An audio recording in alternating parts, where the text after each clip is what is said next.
Hello everybody, my name is Duoneo Starfire and I'm going to be going over your weekly tank report. This week coming up we have Shiva and Anima. I know a lot of you guys are doing Ultima Weapon right now, but this is just to go over those that have already completed everything they want from Ultima, or for those that actually want to automatically get into that because they can't do Ultima at this present time for some odd reason. Anyway, let's get right into it. So, the Sicariuses for 4-star this week will be Shiva and Anima. Biggest thing to take away from this is Shiva is resistance to bio and Anima is resistance to magic. So you can't get his magic down and you can't put bio on Shiva at this present time. This is actually a returning presence, so you want to make sure you're first clear every single week so you get those extra 5 ability tickets. From there, also remember this week that it will only be a limited time items as far as getting the Amon scrolls, the Aravate scrolls, and the Taunt scrolls in order for actually using those for Anima. And that's pretty much it for the actual one. So just remember, big thing, Shiva is resistance to bio, Anima is resistance to magic down.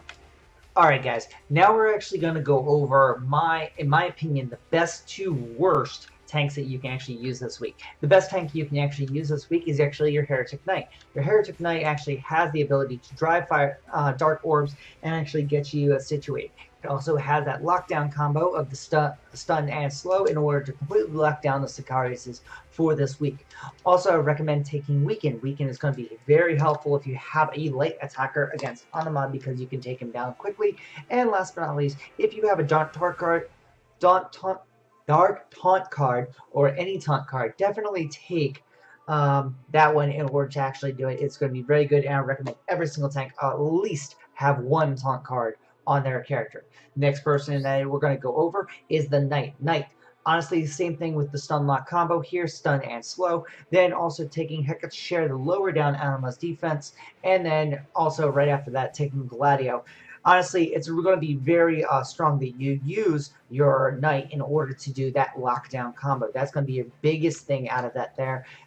When you're actually playing Knight. Lastly, I would actually recommend either Monk or Paladin. These are going to be your offensive style of tanks. However, you still be debuffing, you'll just be doing a little bit more damage, mainly because of the light attribute that you actually have. The Monk is probably the better out of the two because he can drive dark elements, building the resistance that you guys have to those dark attacks, which will be very good. Paladin cannot. So I would recommend Monk over Paladin. However, I put them very in on equal because Paladin definitely has a higher magic pool. As far as that goes, I would take this sort of setup right here. Weaken, slow. I took Barrett for Satellite Beam because it actually puts on guard on the target, letting your attacker do more damage. And last but not least, making sure you always have that taunt card.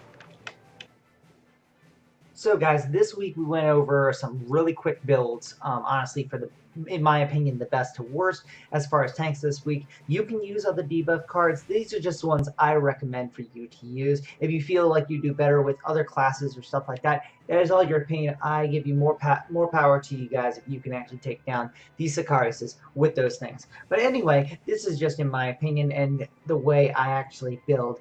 Honestly, I would always recommend this sort of setup. You take one taunt card, you take one CD or BBD card in order to break down that yellow gauge, and take 2 debuff cards. However, I know even for most of my setups this week, I've taken 1 taunt card and 3 debuff cards just because of how hard Anima actually hits on that style.